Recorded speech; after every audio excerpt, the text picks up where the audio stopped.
भारत और चीन के बीच पूर्वी लद्दाख में पैंगोंग त्सो झील के दक्षिणी किनारे पर हालात बेहद गंभीर होते जा रहे हैं। चीन के पश्चिमी थिएटर कमांड ने आरोप लगाया है कि 7 सितंबर को उसके सैनिक बातचीत के लिए गए थे और वहां उन पर भारतीय सैनिकों ने गोलीबारी की। उधर भारतीय सूत्रों का कहना है कि चीन के सैनिक मुखबारी चोटी पर कब्जा करने के लिए गलवान जैसी हिंसा दोहराना चाहते थे और भारतीय सैनिकों को बचाव में हवा में गोली चलानी पड़ी। चीन के सरकारी प्रोपेगेंडा अखबार ग्लोबल टाइम्स ने चीनी सेना के वेस्टर्न थिएटर कमांड के प्रवक्ता के हवाले से पेंगोंग झील के पास झड़प का दावा किया है। ग्लोबल टाइम्स ने लिखा, भारतीय सेना ने पेंगोंग झील के दक्षिणी छोर के पास शेनपाओ की पहाड़ी पर एलएसी को पार किया। भारतीय जवानों ने बातचीत की कोशिश कर रहे पीएलए के बॉर्डर पेट्रोल से जुड़े सैनिकों पर वार्निंग शॉट फायर किए, जिसके बाद चीनी सैनिकों को हालात काबू में करने के लिए कदम उठाने पड़े।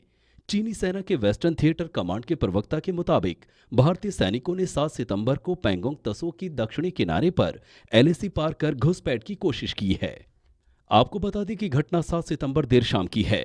चीन के सैनिक आगे बढ़कर भारतीय इलाके में कब्जे की कोशिश कर रहे थे। वो भारतीय सेना की लोकेशन के काफी नजदीक आ रहे थे।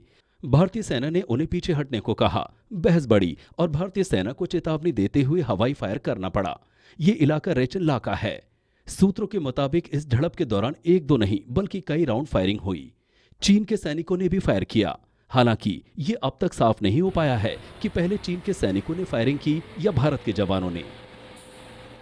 गलवान में 20 सैनिकों को खोने के बाद और पिछले 2 हफ्तों से जारी झड़प के बीच भारतीय सेना ने अपने रूल ऑफ एंगेजमेंट में बदलाव किए हैं। सैनिकों को ऑर्डर मिले हैं कि यदि हालात बिगड़ने लगे और चीनी सैनिक करीब आने की कोशिश करें तो वो फायरिंग कर सकते हैं।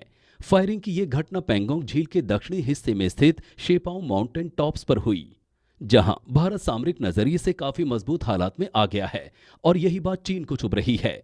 बीती रात चीनी सेना ने फायरिंग करते हुए शेपाओ माउंटेन टॉप्स पर कब्जा करने की नाकाम कोशिश की। काला टॉप और हेलमेट टॉप पर कब्जे के बाद से भारतीय सेना काफी अलर्ट पर थी, जबकि चीनी सेना बार बार इन दोनों चोटियों की तरफ बढ़ने की कोशिश कर रही थी। गोली चलने की घटना भी इसी कोशिश का नतीजा थी। घटना बहुत बड़ी है और चीन की हिमाकत भी, क्योंकि एलएसी पर 1975 के बाद से पहली बार गोली चली है। यहां तक कि पिछली बार गलवान घाटी में झड़प की सबसे बड़ी घटना हुई थी, उसमें भी गोली नहीं चली थी। हालांकि आपको बता दें कि 31 अगस्त को भी चीनी सैनिकों ने साउथ पैंगोंग में ऊंची चोटियों पर कब्जा करने की कोशिश की थी। तब भी भारतीय सैनिकों ने फायर करके उन्हें चेताया था। इस तरह यह फायरिंग आक्रमण के लिए नहीं बल्कि चेतावनी देने के लिए की गई थी। पैंगोंग झील के दक्षिणी तट पर हुई ताजा घटना पर भारत ने बयान जारी किया है। चीन के दावों को पूरी तरह झुठलाते हुए भारत ने कहा कि पीएलए के जवानों ने उकसावे की कार्रवाई की। भारत सरकार ने साफ कहा कि उसने लाइन ऑफ एक्चुअल कंट्रोल पार नहीं की और न ही गोलियां चलाई। सरकार ने कहा कि चीन की पीएलए बातचीत जारी रहने के बावजूद समझौतों का उल्लंघन कर रही है।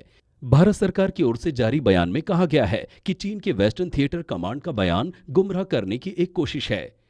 पिछले 2 हफ्तों में भारतीय और चीनी सेना 2 बार आमने सामने आई है। 31 अगस्त की दोपहर भी चीन सेना ने भारतीय इलाके पर कब्जे की कोशिश की थी, जिसे भारतीय सेना ने रोका था।